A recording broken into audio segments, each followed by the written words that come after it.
একদিন ইসমাম ট্রেনে করে তার দাদুর বাড়ি রওনা দিল। কিন্তু যেতে যেতে দুপুরের পর সে তার গ্রামের বাড়ি এসে পৌঁছালো। দুপুরের খাবার খাওয়া শেষ করে সে এবার বিছানায় গিয়ে শুয়ে পড়ল এবং ঘুম থেকে উঠে বিকালবেলায় সে ঘোরাঘুরির জন্য বাড়ি থেকে বের হয়ে রাস্তার দিকে গেল। কিন্তু ইসমাম কিছুটা পথ হেঁটে যাওয়ার পর রাস্তায় তার এক ছোটবেলার বান্ধবীর সাথে দেখা হলো। ইসমামের বান্ধবীর নাম ছিল প্রিয়ন্তী। এবার সে প্রিয়ন্তীর সাথে একটি পুকুর পাড়ে বসে আড্ডা দেওয়া শুরু করে। আচ্ছা, আমি কেবল বাড়ি থেকে খাবার খেয়ে আসলাম। এখন আমার ভীষণ মিষ্টি খেতে ইচ্ছা করছে। আশেপাশে কি কোনো মিষ্টির দোকান আছে? তখন প্রিয়ন্তী কিছুটা চিন্তিত মুখ নিয়ে বলল, না, আমাদের এই গ্রামে কোনো মিষ্টির দোকান নেই। মিষ্টির দোকান নেই? কিন্তু কেন? আমাদের গ্রামে মিষ্টি খাওয়া বারণ আছে। যদি কেউ মিষ্টি খায় তো তার সাথে রাতের বেলা নানা প্রকার অস্বাভাবিক ব্যাপার ঘটে, এমনকি তার উপর জিনেরা ভর করে। তখন ইসমাম একটু হাসি হাসি মুখ নিয়ে বলল, কুসংস্কার একটু বেশি। এবার প্রিয়ন্তী তার কথার উপর আর কোনো কথা বলল না এবং কিছু সময় আড্ডা দেওয়ার পর তারা দুজনে দুজনের বাড়িতে চলে গেল। রাস্তাঘাট ভীষণ নির্জন ছিল। গ্রামের মানুষজন সন্ধ্যার পর বাহির হয় না বললেই চলে। আর এখন রাত 11টা, তাই রাস্তায় কোনো জনমানব ছিল না। দ্রুত বাড়ি পৌঁছানোর জন্য সে একটি শর্টকাট রাস্তায় প্রবেশ করল। রাস্তাটির আশপাশে ছোট ঝোপঝাড় ও বড় বড় গাছপালা ছিল। কিছু সময় এই নির্জন রাস্তায় সাইকেল চালানোর পর তার আবার মিষ্টি খাওয়ার ইচ্ছা হলো। এবার একটু পরেই বাতাসে সে মিষ্টির সুঘ্রাণ টের পেল এবং বেশ অবাক হলো। এবং আরো কিছুটা পথ পাড়ি দিতেই ওই মিষ্টির ঘ্রাণ আরো তীব্র হলো এবং সামনের রাস্তার পাশে কিছু একটা দেখে সে সাইকেল থেকে নেমে ওইখানে গেল। একটি মিষ্টির প্যাকেট পড়ে আছে। সে দ্রুত ওই প্যাকেটটি তুলে হাতে নিল এবং দেখল সেখানে বেশ কিছু মিষ্টি আছে।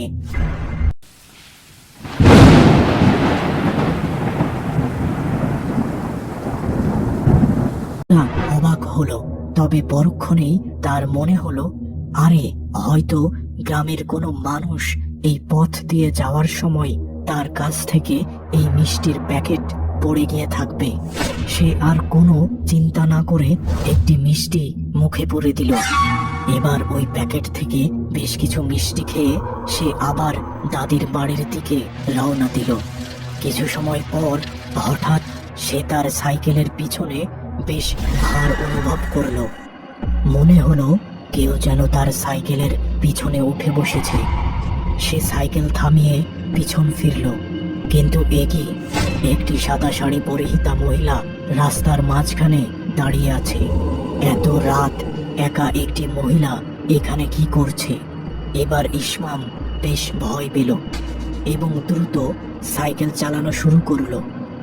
কিন্তু কিছুটা পথ এগোতেই তার সাইকেল ভীষণ ভারী হয়ে উঠল এবং সে আর সাইকেলের প্যাডেল করতে পারল না। সাইকেল থেমে গেল। ভীষণ ভয়ের সাথে সে পিছন ফিরল, কিন্তু সে ওই সাদা শাড়ি পরিহিতা মহিলাটিকে আর দেখতে পেল না।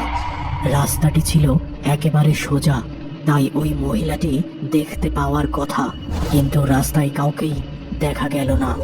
মহিলাটি যেন একেবারে হাওয়ায় মিলিয়ে গেছে। এবার সে জোরের সাথে সাইকেলের প্যাডেল করা শুরু করলো, কিন্তু কিছু সময় পর সে টের পেল সে ওই একই জায়গায় দাঁড়িয়ে আছে। হঠাৎ তার সামনে সেই সাদা শাড়ি পরিহিতা মহিলাটি হাজির হলো, কিন্তু একই তার মুখ ভীষণ বিভৎস আর ঠোঁট বেয়ে একটি লাল তরল গড়িয়ে পড়ছে। এই দৃশ্য দেখে ইসমাম ভীষণ ভয় পায় এবং সে সেখানে অজ্ঞান হয়ে যায়। জ্ঞান ফিরতেই সে নিজেকে তার দাদির বাড়ির বিছানায় আবিষ্কার করে। এবং জানতে পারে সকালে কিছু লোক তাকে রাস্তার পাশে পড়ে থাকতে দেখে এখানে নিয়ে আসে। ওই দিন আর ইসমামের সাথে তেমন অস্বাভাবিক কিছু ঘটল না, কিন্তু সন্ধ্যার পর যখন প্রিয়ন্তী তাকে দেখতে আসে এবং তার ঘরে প্রবেশ করেই দেখে ইসমাম ঘরের এক কোণায় বসে আছে, তার চোখগুলো ভীষণ লাল হয়ে আছে এবং সে ঘুমাতে শুরু করেছে। এই দৃশ্য দেখে প্রিয়ন্তী ভীষণ এক চিৎকার দেয়। এতে করে আশপাশের লোকজন সেখানে চলে আসে। এবার ইসমামকে দড়ি দিয়ে একটি জানালার সাথে বেঁধে রাখা হলো, যাতে করে সে রাতের বেলা কোথাও চলে যেতে না পারে। সকাল হতেই গ্রামের একজন বয়স্ক মানুষকে ডেকে আনা হলো। তিনি এসব অস্বাভাবিক ব্যাপারে ভালো বোঝেন। সবকিছু শুনে তিনি বললেন, এই ছেলের উচিত হয়নি ওই মিষ্টিগুলো খাওয়া। সে আসলে এই গ্রাম সম্পর্কে বেশি কিছু জানতো না, তাই সে এই ভুল করেছে। আমি কিছু ব্যবস্থা করে দিয়ে যাচ্ছি। এবার ওই বয়স্ক ব্যক্তিটি একটি তাবিজ ও পানি পড়া দিয়ে গেলেন, আর এগুলো ব্যবহারের ফলে একে একে ইসমাম কিছুটা সুস্থ হলো। এরপর সে যে কয়দিন ওই গ্রামে ছিল সে আর একা বাহির হয়নি ও মিষ্টির নাম মুখে নেয়নি।